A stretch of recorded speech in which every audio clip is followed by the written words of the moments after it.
Hi everyone and welcome to this week's Monday Memo. I'm just curious, how much time are you investing in building and boosting your professional image online? Because, given the demands of the modern finance professional, not just delivering our day jobs, but also keeping up with our industry trends, professional trends, and what's going on all over the place, there's others out there, such as potential employers, peers, and so on, who are checking out our own online images to see how strong our profiles really are. Because that was a question asked to me by an interviewer for Financial Management magazine, and actually I share some of my thoughts in the link to that article as well.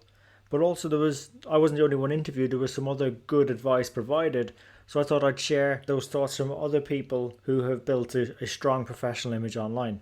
Fair enough, I probably wouldn't have thought when I qualified as an accountant or took a career as a finance professional, I would never have thought about anything to do with online presence.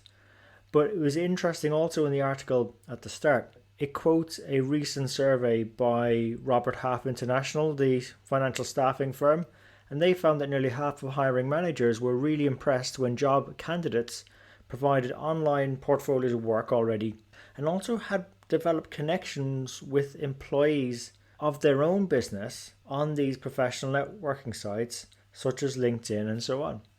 And having a strong presence online, especially on these business networking sites like LinkedIn, can really help finance professionals and accountants build up their networks while also keeping up on top of important trends that might be developing.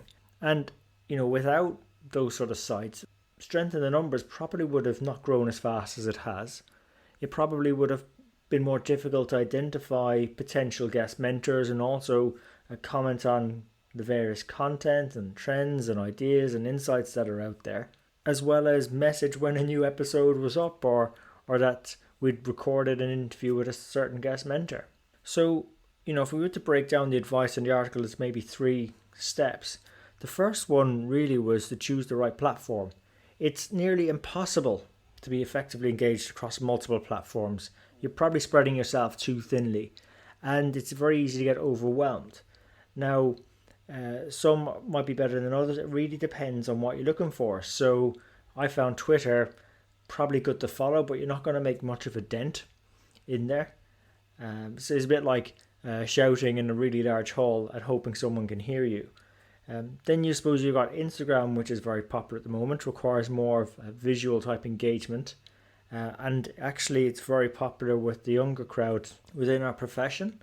Facebook, definitely it's got some potential, but it's more steered towards personal interactions, probably not viewed upon as favourably professionally, although I've known employers to go check out people's Facebook profiles if they want to sort of get up to speed in terms of what they're up to outside of their professional work. So LinkedIn really still remains the most promising platform, although I probably don't spend as much time on it myself.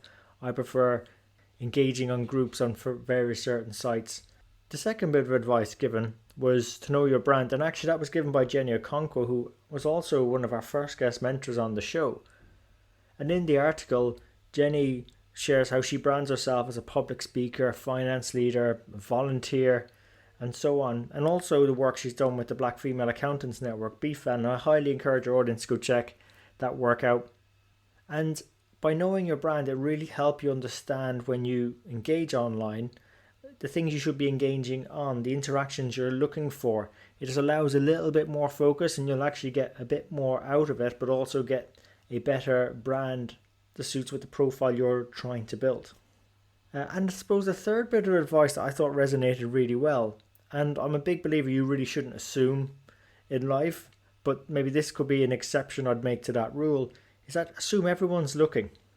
You have to realize nowadays that the moment you crop up online, there's a very good chance potential employers or potential contacts are actually already looking at your profile. And this is a point that Michael Steinitz makes. He's an executive director at Accountemps, and he even goes so far to suggest that people should Google themselves. Now, I know some of you listening in have probably already done this, but if you haven't for a while or you've never done it, notice what pops up when you put your name in. How would a potential employer, if you were a potential employer, how would you view your profile?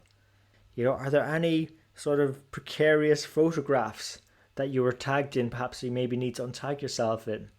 Or any regrettable back and forth conversations you might have had on another social media platform, even LinkedIn? Or have you, really set the right privacy settings so only your true friends can sort of see those and other people that you don't want to see them can't? Because if you can't be prepared to eliminate the sort of negative sides of your sort of profile or out of work profile, then be prepared to be able to talk about it. So, if you do that, assume everyone's looking, it might allow you to get a bit of control over it. And I suppose, look, there was a few things I didn't mention in the article, so let's maybe call this a bonus section for SITN listeners. And maybe call it the 3 C's. So when I approach social media nowadays, the first thing I go with is connect. It's to, engage in a new conversation connection. Where can I help? Or if I can't necessarily help someone, how can I connect 2 people or more in my network to engage in a good conversation that might help each other? So I'm actively listening, understand where I can add value, what people's haves and wants gaps are. And it may not maybe me providing that value, it may be connecting others to provide that value. The other C is to comment. If you find something that resonates with you or something that might not necessarily jive with your thinking, leave a constructive comment. Show your thoughtfulness and your ability to reflect and add some value to a conversation. But I do encourage, keep it constructive. It takes some people a lot of courage to put an article and their thoughts out there for the rest of the world to critique. So just bear that in mind, and not saying go easy, but just be balanced in how you critique what they've done. And then the final C, I suppose, is the care. From that expression, sharing is caring, or caring is sharing. If you find a resource that you feel those in your network would find useful, share it.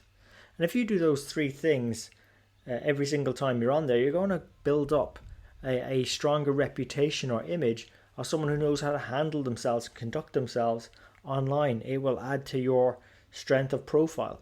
And those 3 things can be done very, very quickly. It doesn't take an awful lot of time. And I'm not saying you should go online every day, but maybe start doing that once a week or every other day. That adds up to, if it's once a week, 50 times, if it's twice a week, 100 times a year. And you do that over 2 or 3 years, that's a lot of impressions you're leaving with people in your network or people checking your profile out. So a very easy way to get it right and build that presence.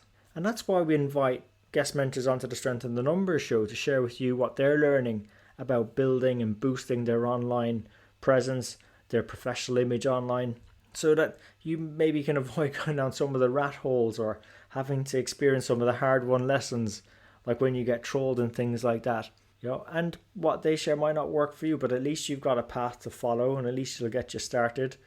And then you can adapt what they've done to your own way and make it your own, so you're actually much more comfortable online. So look, hope you enjoyed this episode. If you did, please remember to share it with your friends and colleagues. You can subscribe on all the major platforms: iTunes, Stitcher, SoundCloud, YouTube and Spotify. And we really appreciate you investing your time with us today. So until next time, take care of yourselves and let's keep on building our strength in the numbers.